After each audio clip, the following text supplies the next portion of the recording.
మరి మహాకరుణ మెడిటేషన్ ఛానల్‌కి ఈరోజు మరి వేమగిరి పట్టణం నుంచి మరి చొల్లంగి వెంకటరమణ గారు ఇచ్చేశారు. మరి వారి యొక్క ధ్యాన సాధన ఒక సామాన్యుడిగా ఉన్న ఆయన చిన్న చిన్న వ్యాపారాలు చేసుకుని జీవించే ఆయన ఈ ధ్యానం పరిచయం అయిన తర్వాత ఆయన జీవితంలో ఎన్నో అద్భుతాలను వారు చవిచూశారు. మరి ఆ విశేషాలన్నీ కూడా ఈరోజు మనతో పంచుకోవడానికి మన మహాకరుణ మరి స్టూడియోకి రావడం జరిగింది. వారి యొక్క విశేషాలన్నీ కూడా తెలుసుకుందాము. ముందుగా మన చొల్లంగి వెంకటరమణ గారికి ధన్యవాదాలు తెలియజేసుకుంటూ, థ్యాంక్ యూ సార్. మరి మీ యొక్క వివరాలన్నీ కూడా మా ప్రేక్షకులందరికీ వివరంగా చెప్పండి. ముందుగా మన యశోగురు బ్రహ్మేష్ పత్రిజ్ గారికి, స్వర్ణ మేడంకి నా హృదయపూర్వకంగా కృతజ్ఞతలు. నాకు ఈ జ్ఞానం ఎలా పరిచయం అయిందంటే 7 రోజులు వేమగిరి తోటలో సప్తాహాలు పెట్టారు. నేను ఒక సైకిల్ తీసుకొని పువ్వులకి వెళ్దామని చెప్పి కడుపులంకకి అక్కడ దుర్గమ్మ గుడి ఉంటుంది. ఆ గుడి దగ్గరికి వచ్చి నాకు ఎందుకో నాకు ఆగాలనిపించింది. నాకు ఆగి వాళ్ళు లాస్ట్ రోజున అనమాట అండి ఆ సప్తాహాలు చూసి అక్కడికి వెళ్ళానండి. వెళ్ళిన తర్వాత వాళ్ళతో పాటు నేను కూడా జ్ఞానం చేశాను. ఆ రోజు నుంచి ఈ రోజు వరకు కూడా జ్ఞానం మానలేదండి. నేను రోజు జ్ఞానం చేసుకుంటూనే ఉన్నాను. ఒక రోజుని నేను చేసుకున్న వ్యాపారంలో కూడా బాగానే ఉండేది. వృత్తి కూడా వ్యాపారం కూడా బాగా చూపించారు.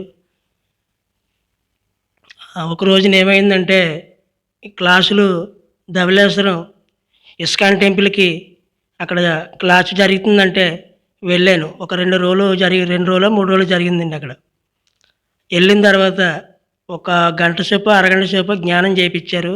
చేయించిన తర్వాత ఈ కళ్ళుకి ఈ చేతులు 2 తీసుకుని కళ్ళ మీద పెట్టుకునేటప్పటికి ఈ సుక్కల్లాగా మెరుపుల్లాగా మెరుతున్నాయండి. మన కళ్ళు తీసుకుని పెట్టినప్పటికి అరిచేతులకి సుక్కల్లాగా మెరుతున్నాయండి. తర్వాత 2వ రోజున కూడా క్లాస్కి కూడా వెళ్ళానండి.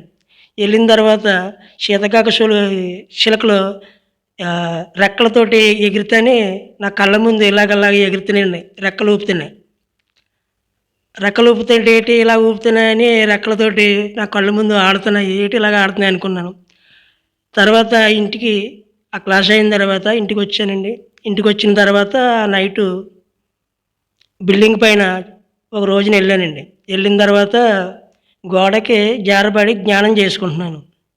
నాకు బాగా కొత్త అనమాట అండి. పైన బిల్డింగ్ పైన జ్ఞానం చేసుకుంటుంటే పైనుంచి బెమ్మనందరం అంటండి. బెమ్మనందరంలోంచి కింద అరిపాదాల వరకు కూడా నోరంతా ఇసం కింద అయిపోయిందండి. నాకు ఏటిలాగా అయిపోతుందని చెప్పి నేను గోడకు జారబడి పైన జ్ఞానం చేసుకుంటున్నానండి. పూర్తి అయ్యే వరకు కూడా కళ్ళు మూసుకుని ఉన్నాను.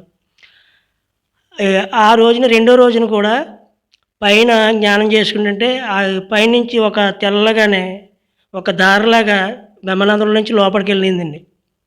వెళ్ళిన తర్వాత అయాల నాకు చాలా ఆనందం, అంటే మామూలు ఆనందం కదండి. చాలా హ్యాపీగా ఉన్నాను. తర్వాత 2వ రోజున కూడా నైట్ పైకి వెళ్ళి మనీ చేసుకున్నానండి. చేసుకున్న కాడ జ్ఞానం చాలా బాగుండేది. తర్వాత ఇంకో రోజుని వేరే చోట వెళ్ళాను, క్లాస్కి వెళ్ళాను. క్లాస్కి వెళ్ళిన తర్వాత ఆ నైటు ఇంట్లోనే చేసుకుంటున్నాను. తెల్లవారుజామున ఆ 2 మాస్టర్లు వచ్చి జ్ఞానం చేయమని మాట్లాడుతున్నారండి.